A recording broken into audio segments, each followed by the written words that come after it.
Está no ar mais um Capital Humano. Muito para mim é nada, tudo para mim não basta. São frases de um poema que resumem bem o estado de alma de cada vez mais portugueses. Bulimia informativa, compras compulsivas online, nomofobia, que significa o pânico de ficar sem o telemóvel, são algumas das novas patologias no mundo em que estamos quase sempre ligados à internet.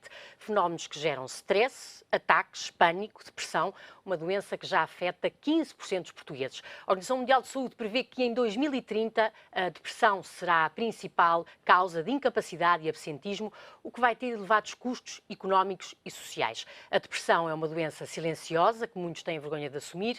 Quando a mente adoece, uma introdução à psiquiatria e à saúde mental é o mais recente livro do psiquiatra Pedro Afonso, licenciado em Medicina pela Universidade de Coimbra, fez o internato no Hospital Júlio de Matos, com um mestrado em Ciências do Sono, doutorou-se em Psiquiatria e Saúde Mental na Faculdade de Medicina de Lisboa, onde hoje é professor auxiliar. Dá também aulas na AES. Pedro Afonso está hoje no Capital Humano. Este diagnóstico de Portugal, não é? Que 15% dos portugueses deprimidos, o terceiro país com o maior consumo de antidepressivos. Como é que nós chegamos a este ponto? Não são notícias animadoras, de facto. Nós chegamos a esse ponto, as razões não são totalmente desconhecidas, já tínhamos dados epidemiológicos que mostravam que Portugal era dos países da Europa e até do mundo, só os Estados Unidos é que nos superam em termos de doenças psiquiátricas, mais concretamente perturbações depressivas e de ansiedade, o que reflete o estado da sociedade relativamente a esta matéria. Também, por outro lado, o consumo de antidepressivos, que não para de aumentar, e de ansiolíticos, também mostra que, na verdade, o nosso país tem uma elevada prevalência de doenças psiquiátricas. Um consumo que aumentou agora com a crise, não é? Em 2013 houve um crescimento do consumo de antidepressivos. Acha que isso tem a ver também com a crise, naturalmente? São as tais razões externas, não é? Sim, principalmente com a subida abrupta e para níveis muito elevados do desemprego. O desemprego é dos principais fatores causadores de depressão e, obviamente, uma situação de desemprego súbita, como aquela que atingiu milhares de portugueses, origina quadros de ansiedade, de insónia e também a própria dificuldade em lidar com os problemas daí decorrentes, a dificuldade em pagar os empréstimos da casa, de cumprir com as obrigações, etc. Que gera uma série de stresses complicados de gerir. Gera uma situação de desadaptação, em que a pessoa, de facto, subitamente se vê confrontada com uma série de problemas e até muitos deles em catadupa, que depois têm dificuldade em encontrar soluções e, por conseguinte, acaba por adoecer, temporariamente, na maior parte dos casos, mas recorre, obviamente, depois à ajuda médica e a prescrição aumentada reflete isso.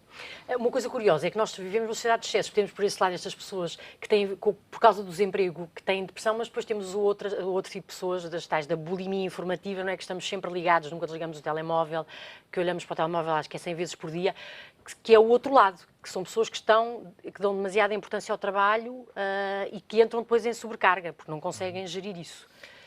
Isso tem a ver um bocadinho com as novas tecnologias e com a invasão das novas tecnologias, não só em termos profissionais, mas também na nossa vida pessoal.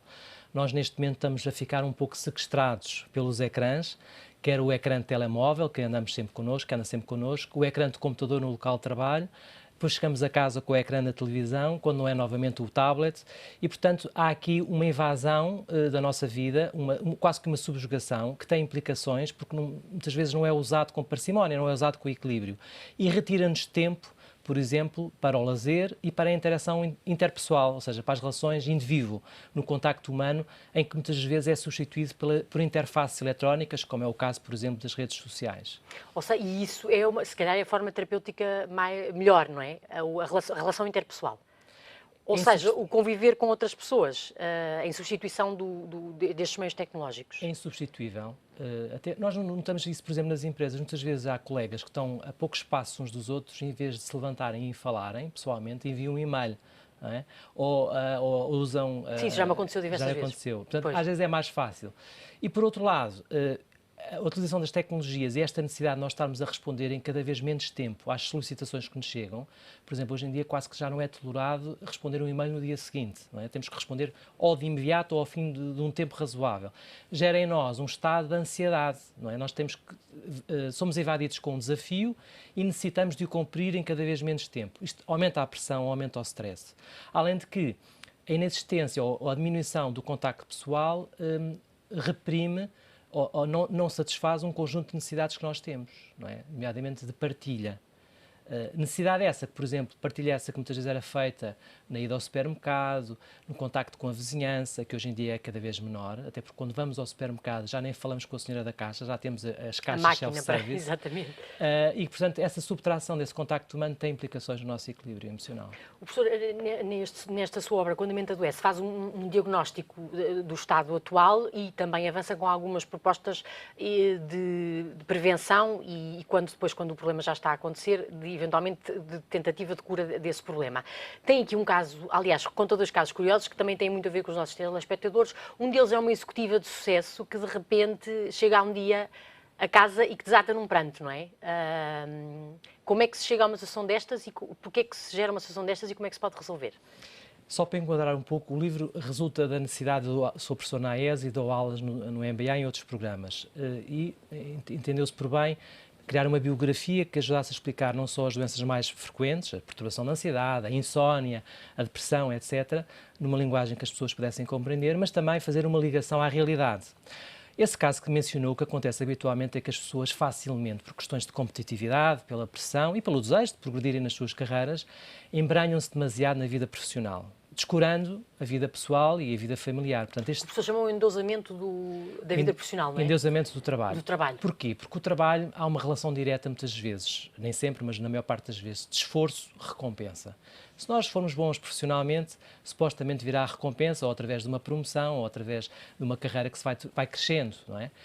Mas isso tem que ser gerido com equilíbrio e com parcimónia, porque a determinada altura, para um executivo que chega a um topo, não é? Em que de alguma forma se confronta com não há mais nada para conquistar, ou pouco, daqui já não vou progredir muito mais, começa-se a perceber que pelo caminho ficaram uma série de coisas. Ficaram os amigos, porque retirou-se tempo, não é? Pois.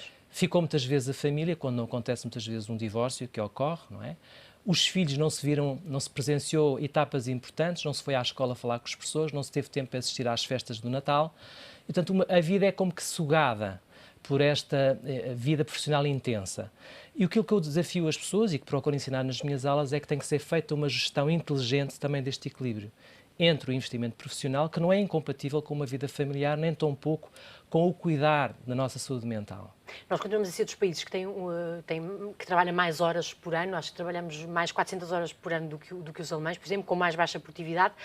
Depois há esse problema que muitas vezes, e também se conta aqui um caso desses, que os empregadores não compreendem, não é? Um advogado que queria sair todos os dias às 7 da tarde e que a entidade patronal não achou muita piada, não é? Começou a recriminá-lo. Nós vivemos um curioso paradoxo atualmente. À medida que vão surgindo novas tecnologias que supostamente serviriam para facilitar a nossa vida, temos os robôs de cozinha, temos as férias que são marcadas através da internet, etc., mas estamos cada vez com menos tempo para o lazer. O que acontece muitas das vezes é que as pessoas esgotam a sua energia. E chegam a casa cansadas, sem tempo e sem energia para cuidar dos filhos, até mesmo para si próprias. Isto tem um preço a pagar, há sempre um preço a pagar. Portanto, esta gestão deste equilíbrio entre aquilo que dedicamos, quer o tempo, quer as nossas calorias, digamos assim, e a nossa disponibilidade ao trabalho, tem que ser gerido. Até porque a permanência no local de trabalho prolongada não é sinónimo de produtividade. Aliás, baixa a produtividade. Baixa, a partir de uma certa hora, nós sabemos isso, até mesmo quando na nossa vida de estudante, a partir de um certo número de horas estamos a estudar, já não rende. E, portanto, há que perceber isso.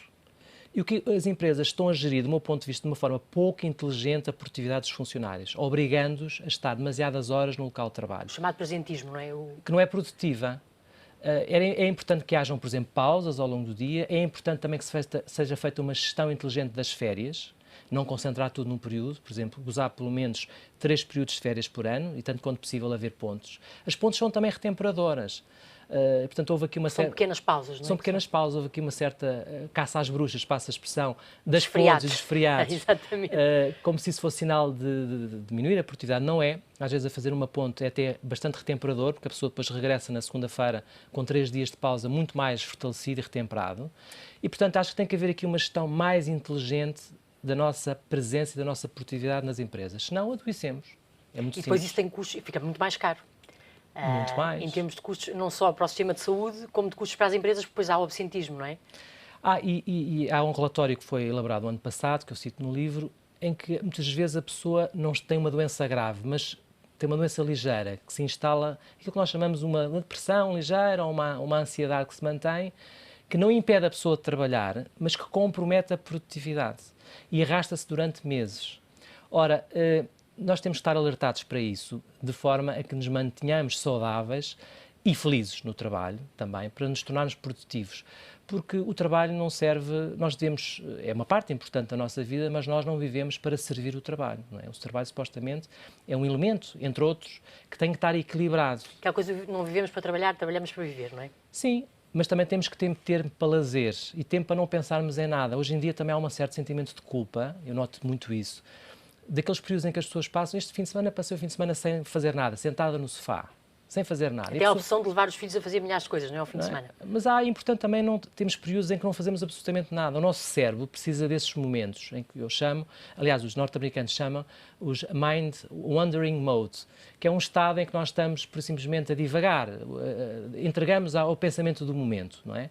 E muitas vezes são nesses períodos em que não pensamos nada, em pequenos percursos que fazemos a pé, ou andamos de bicicleta, ou que vagueamos por uma rua, enfim, que nos surgem até as melhores ideias e que nós organizamos até o pensamento. Outro problema grande em Portugal é a qualidade, o déficit de sono, não é? Que é um problema que as pessoas normalmente não têm muita atenção, mas deviam ter mais, não é? Porque vai-se acumulando um déficit de sono. Sem dúvida. Que gera patologias, claro. Há a tentação nossa de esticar o dia só tem 24 horas e, portanto, à medida que vamos aumentando o tempo de trabalho e vamos necessitando, cumprindo também com as outras obrigações, encurtamos o sono. Aliás, há estudos epidemiológicos, por exemplo, nos Estados Unidos, no espaço de 10 anos, diminuiu-se cerca de 1 hora a média de sono em toda a população. Ora, nós necessitamos de um número mínimo de horas, que varia, há uma variação individual, mas anda em torno das 7, 8 horas, e se retirarmos esse período de descanso, sem sombra de dúvida que está associado a uma diminuição do rendimento, a mais acidentes de trânsito, a mais erros cometidos, a maior stress e um maior risco de várias doenças, entre as quais a obesidade. A obesidade também é uma das doenças. Estamos mesmo a terminar, professor. Se tivesse que identificar 3 sinais de alerta que é preciso estar atentos, que são sinais de que a coisa pode estar a ir por um caminho a chegar ao andamento adoece, não é? E 3 medidas preventivas, o que é que avançar? Eu sei que isso é muito pouco, mas o que é que poderia dizer? 3 sinais de alerta e 3 medidas preventivas. Olha, um sinal de alerta que é um bocadinho subjetivo. Às vezes as pessoas estão insatisfeitas com o trabalho e querem mudar. E depois mudam de trabalho e depois continuam insatisfeitas. Às vezes essa insatisfação que sentem não tem a ver diretamente com o trabalho, mas a ver com a forma que gerem, no fundo, este equilíbrio entre trabalho, família, vida pessoal, etc. Portanto, é bom que as pessoas não percam o hábito de refletirem e de refletirem também com os amigos e em família, de pensarem sobre a sua própria vida, analisando e não andando embriagados muitas vezes com corrupio. Por outro lado, se a pessoa se sente cansada durante muito tempo e não retempera forças durante as férias ou durante o fim de semana, em que continua cansada, isso é um sinal de facto que indicia doença. E depois tem muito a ver também com a nossa motivação. Quando nós andamos desmotivados, acaba por ser um bocadinho uma certa dor psíquica, não é? A dor é um sinal de alarme que algo não está bem no nosso organismo. A desmotivação também pode ser um prelúdio de um burnout e que pode justificar a atenção pessoal e até porventura clínica. O que fazer para melhorar, não é? Para evitar que se chegar a esse ponto. Olha, aqui acaba por ser um bocadinho o bom senso. Os conselhos que eu dou aos meus alunos e aos meus doentes não fogem muito do bom senso. A pessoa deve manter hábitos regulares de sono, respeitar o descanso, é muito importante. Deve introduzir na sua vida momentos de lazer, nomeadamente a atividade física ajuda também muito. Deve fomentar a comunicação presencial com a família, com a mulher ou com o marido, com os filhos, com os amigos. Não enviar muitas vezes um SMS ou um telefonema, mas ir visitar essa pessoa, isso é muito importante. E depois, utilizar os meios de comunicação, os SMS, o telemóvel, os e-mails, de uma forma equilibrada, ou seja, muitas vezes não responder logo. Amanhã eu respondo, amanhã terá a resposta. Não vou responder já a esta chamada. Portanto, não nos deixarmos inundar por um conjunto de solicitações que muitas vezes nos desgastam, perpetuam o nosso cansaço e nos podem conduzir a uma doença psiquiátrica. Mesmo agora, para terminar, há um caso que é o Dr. Ortosório, não é?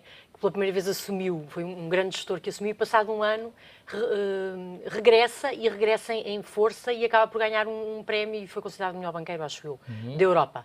Portanto, é um exemplo, ou seja, todos somos falíveis, não é? Até os melhores todos têm que parar às vezes. tem que parar, e o caso dele, e há outros exemplos de grandes empresários que de facto adoeceram pela pressão, porque estão em cargos em que de facto a pressão é muita, e certamente que este momento de pausa do Ortosório, portanto do CEO, do Lloyds Bank, não é? Serviu também para ele refletir e para mudar algumas coisas na sua vida, porque de outro modo, se a pessoa não operar algumas mudanças e não encontrar esse tal equilíbrio, não dura mais do que 1, 2 anos para voltar a estar no mesmo ou até numa situação pior. Voltar a cair outra vez. Exatamente. Portanto, tem que haver mudanças também no estilo de vida que a pessoa adota e encontrar-se novamente um equilíbrio, lá está, entre o trabalho, a nossa satisfação profissional e as exigências daí decorrentes, a família, a nossa vida pessoal e também outras necessidades que nós temos que preencher e satisfazer. E nunca ter medo de pedir ajuda, isso é importante. Não ter medo de pedir ajuda, nem ter preconceito em relação a esta área da psiquiatria e da psicologia, mas no meu caso sou psiquiatra. O psiquiatra não é só para doentes psicóticos, é para pessoas normais que adoecem e ninguém está livre de adoecer e um pedido de ajuda é um sinal também de inteligência. Fica aqui este recado. Muito obrigado por ter vindo ao Capital Humano. Pedro Afonso, autor do livro Quando a Mente Adoece, uma introdução à psiquiatria e à saúde mental. Já sabe, pode encontrar todas as oportunidades de emprego e formação às segundas-feiras no Suplemento de Universidade de Emprego do Diário Económico e também 24 horas por dia em económico.pt. Voltamos na próxima edição com mais um tema de Capital Humano, o recurso mais importante de qualquer empresa, a economia de sucesso.